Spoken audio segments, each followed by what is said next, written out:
Peristiwa Malari merupakan salah satu peristiwa kelam di zaman Orde Baru. Peristiwa Malari merupakan singkatan dari Malapetaka 15 Januari 1974. Berikut sejarah peristiwa Malari. Peristiwa Malari adalah demonstrasi mahasiswa yang berujung kerusuhan besar yang terjadi pada 15 Januari 1974. Peristiwa ini berawal dari rencana kedatangan Perdana Menteri Jepang Tanaka Kakuei ke Indonesia dan juga kisru investasi asing saat itu. Jumlah korban peristiwa Malari adalah 11 orang tewas, 137 orang luka-luka, 750 orang ditangkap. Baca juga peristiwa Talang Sari, kasus pelanggaran HAM berat pada 1989. Berikut kronologi peristiwa Malari. Kronologi peristiwa Malari pada 1974 berakhir ricuh.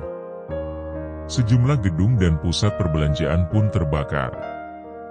Mahasiswa menyambut kedatangan Kakuei pada 14 Januari dengan melakukan demonstrasi di Bandara Halim Perdana Kusuma. Namun, para demonstran tak bisa masuk karena mendapat penjagaan ketat dari aparat keamanan.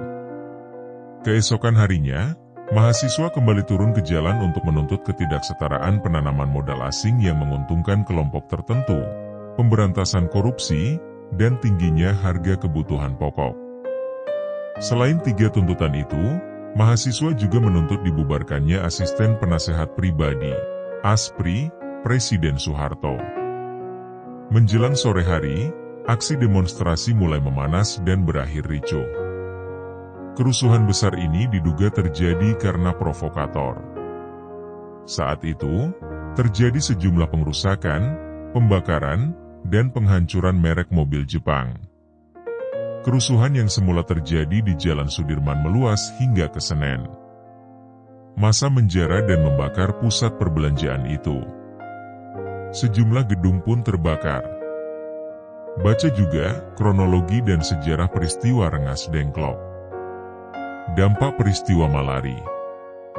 Pasca peristiwa Malari, Presiden Soeharto mencopot sejumlah posisi di pemerintahan.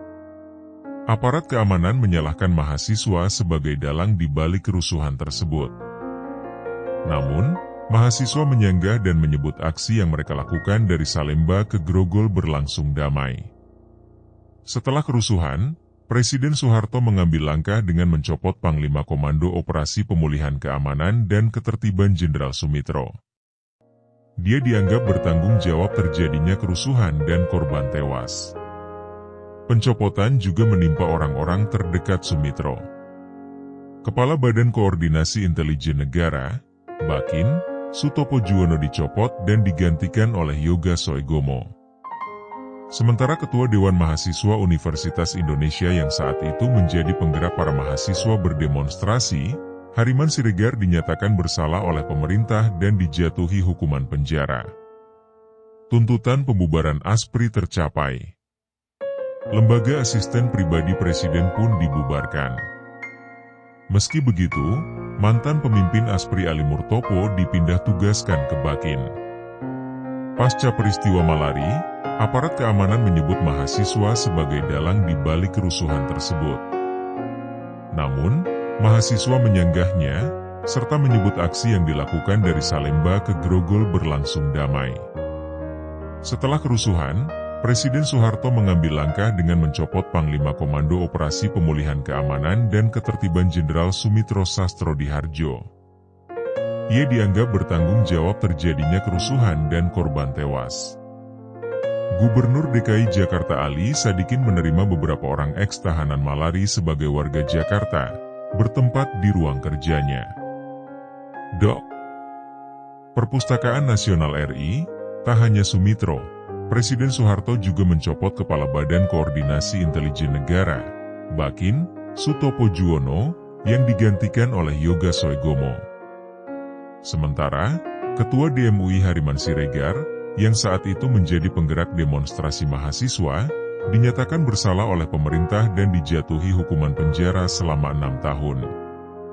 Pasca Malari, pemerintah kemudian meningkatkan pengawasan dan kontrol terhadap aktivitas mahasiswa, kelompok oposisi, dan media massa. Kebijakan ini bertujuan untuk mencegah terjadinya unjuk rasa dan perlawanan terhadap pemerintah. Meskipun peristiwa Malari sendiri tidak mengubah rezim Orde Baru, namun mempengaruhi dinamika politik dan sosial di Indonesia. Kritik terhadap kebijakan pemerintah menjadi lebih terbuka, dan munculnya kesadaran politik di kalangan mahasiswa dan aktivis. Peristiwa Malari, meski tidak berhasil menggulingkan pemerintahan Orde Baru, tetapi membuka jalan bagi pergeseran dalam dinamika politik dan sosial di Indonesia. Dampaknya terus dirasakan dalam perkembangan sejarah politik Indonesia selanjutnya, hingga aksi mahasiswa skala besar berikutnya terjadi pada 1998 yang kemudian berujung pada jatuhnya Orde Baru.